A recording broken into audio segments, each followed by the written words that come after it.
Part 3. The Rebellion. The steel door hissed shut, a pneumatic finality, entombing them in a cubic vault of sterile white-tiled oblivion. This was a nightmare of corporate, mundane malevolence. The fluorescent lights hummed at an insidious pitch, a frequency designed to burrow into the cranium. The white tiles were too perfect, their unbroken grout lines an offensive perfect geometry that felt deeply wrong, and the air, filtered to an unnatural purity, failed to mask the true stench. To Jane's heightened senses, it reeked of the sulphurous, ancient rot of the Amityville fly room. Dr. Victor Crane stood behind a barrier of reinforced glass, a Victor Maitland in his bespoke white lab coat, flanked by 6 operatives in tactical white. He was no grotesque monster. He was a thing of antiseptic smiles and stockholder meeting-driven avarice. He was a dissector of souls, a critic wielding a tablet, his charisma a scalpel. "Thank you for your enthusiastic participation in Syracuse, Jane," he began, his voice a soothing clinical balm. "The clot-borne projection, the full red room manifestation, the data sublime, a barbaric surge of primal rage. We've never witnessed a Class 7 entity project its own pocket dimension with such visceral intensity." He shifted his gaze to Riley, and his polite, Fauci-like smile became one of academic reproach. "You, Riley," he sighed, "represent the true conundrum. Your Houdini blueprint, inelegant. The synthesis at the pawn shop, impractical. You were, if you'll pardon the candor, a veritable chaos of contradictions. This was a psychic vivisection, and it struck true." Riley recoiled. This was the ultimate authority figure. It was time for the anchor to act. Jane stepped forward, her Arnold psych-out armor snapping into place. "Hey, Vic, can I call you Vic?" Jane quipped, her Axel Foley voice echoing with false confidence. "You know, for a guy who wants to bottle souls, this lab has zero personality. Seriously, my sister's Poltergeist poster has more charm. Are you trying to go for the soulless corporate villain vibe? 'Cause if so," she gave him finger guns, "you are nailing it." Crane didn't get flustered. He didn't get angry. He smiled. The Axel Foley meta-narrative, her rule for dealing with authority, was useless against the mundane horror of who holds the paycheck. "A captivating Axel Foley deflection, Jane," he replied, his tone as level as a diagnostic readout. "We've catalogued it under defense mechanism, humorous subtype, 80s pastiche, a quaint gambit. Regrettably, the experiment has concluded its preliminary phase. The psych-out had failed, the Maitland had won. Now," Crane declared, his charm sloughing away, "we commence the authentic trial. Operatives secure the assets." Assets, Jane thought, not ladies. The hopeless romantic was offended. The metalhead was pissed. Riley thing. "Now," the sisters erupted. Riley flowed under a goon's lunge, using guile to entangle him. Jane, letting the primal surface, batted a taser aside with barbaric force. But these adversaries were prepared. As Jane grappled with one, 2 others flanked her. High voltage electricity lanced through her, and the Clotborn's rage crumbled. She collapsed. "Jane!" Riley's cry pierced the air. With her anchor felled, her composure shattered. She ran a frantic kid, and a taser tagged her spine. Her Lee Houdini synthesis dissolved. "Sloppy," Crane's voice intoned as Jane's vision faded. "Utterly sloppy. Fade to black." Jane stirred to an enveloping silence, a dread-filled stillness that evoked premature burial in an alabaster tomb. She was alone, strapped to a sterile gurney in a padded, white observation chamber. The light was constant, banishing all shadows. The silence was a sentient thing, an indifferent entity that pressed in, louder than the screams of the underground that were about to begin. And Riley was gone. A psychic severance. Her anchor was gone. "Riley?" she murmured. The padded walls ate the sound. "Riley!" The underground chorus within her psyche erupted in a cacophony of madness. This was the true terror, not the monsters, but the agonizing descent into her own fractured self.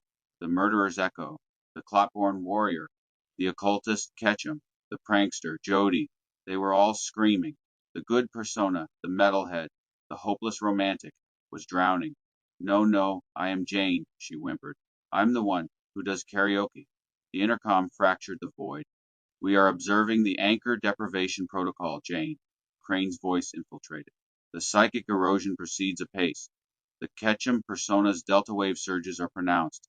Intriguing." Riley awoke to a synthetic voice. "Refinement protocol initiated." She was alone in a pristine white puzzle chamber. This was a boogeyman's trap, a new cruel rule she had to learn. A digital chronometer on the wall read 6:00.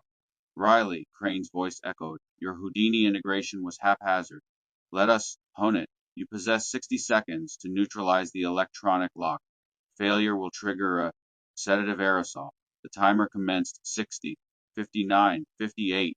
Riley scrambled to the door. It was a labyrinthine puzzle box. Her gloved hands trembled. Lee's equanimity was gone. Houdini's panache was just panic. This is the thing, she whimpered. 40, 39, 38. A hiss from the vents. The sedative missed. No, she gasped. Then a psychic clarion pierced the haze. A soul-deep wail from her anchor. Jane. The cry severed the chains of panic. This was her final girl moment. She stopped being a victim and learned the rules of her new reality. She was not Riley the siphon. She was Riley, Jane's sister. I must reach Jane. The anchor endured. She looked at the lock. She stopped panicking. She chose. She forged the synthesis.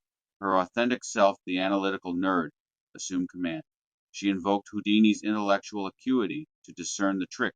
She channeled Bruce Lee's water precision for execution. She was in control.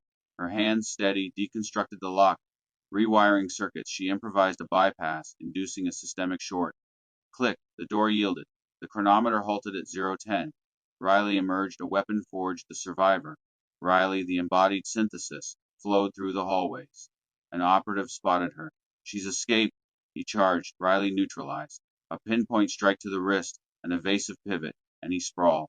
She was a ghost. She located Lab A. Her siphon-enhanced perception unveiled the lock. She breached it. Before her unfolded an inferno of the soul. Jane convulsed upon the gurney. Dr. Crane and his elite cadre loomed, maneuvering a grotesque, needle-tipped extraction device. The Ketchum persona ascends. Crane exulted. Initiate extraction. We shall encapsulate the entity. The needle whirred toward Jane's temple. No, Riley's scream rent the air. The extraction device, a blasphemous fusion of science and occult violation, was the ultimate catalyst.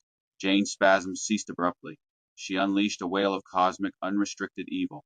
The money shot manifested. The sterile walls dissolved. The luminous crimson quarter-moon eyes of the Amityville horror house overlaid the chamber.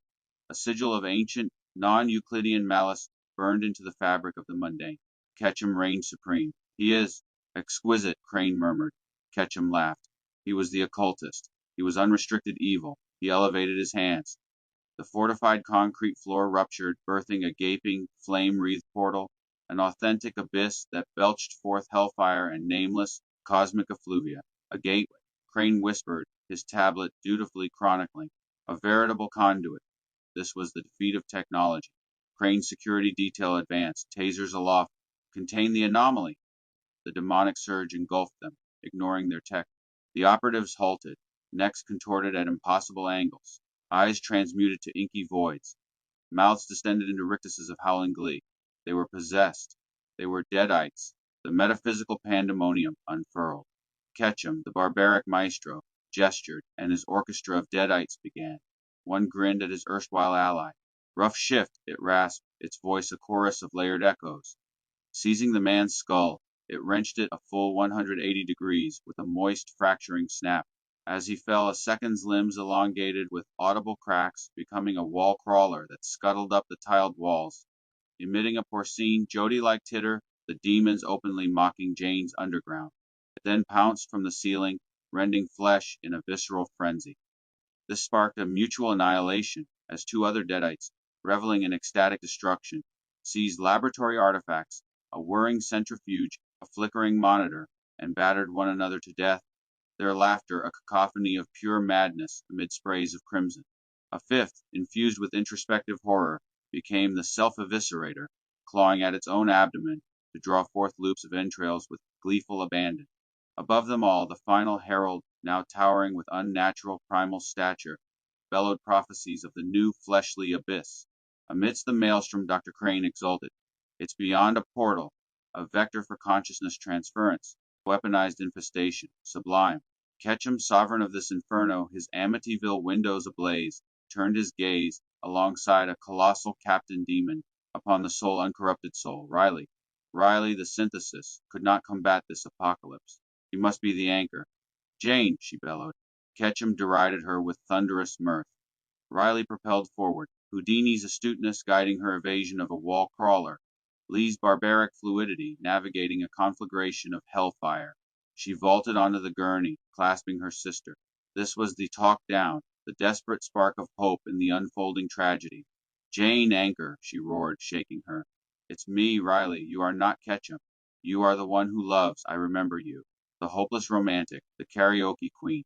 You are my sister. Fight him," Ketchum bellowed, his hand ascending to deliver obliteration. Yet the authentic Jane, the good persona, heard. The abyss within her fought the abyss without. The Amityville windows wavered. Portal trembled. Lay. Jane's voice emerged, a fragile gasp. In a surge of residual autonomy, she commanded, "Go."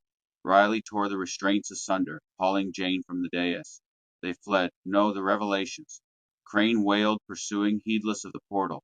The gateway imploded. A voracious vacuum ensued, devouring deadites, demons, and infernal flames. Crane, murmuring sublime, in final rapture, was drawn inexorably into the collapsing maw. The laboratory detonated in a cataclysm of fire and debris.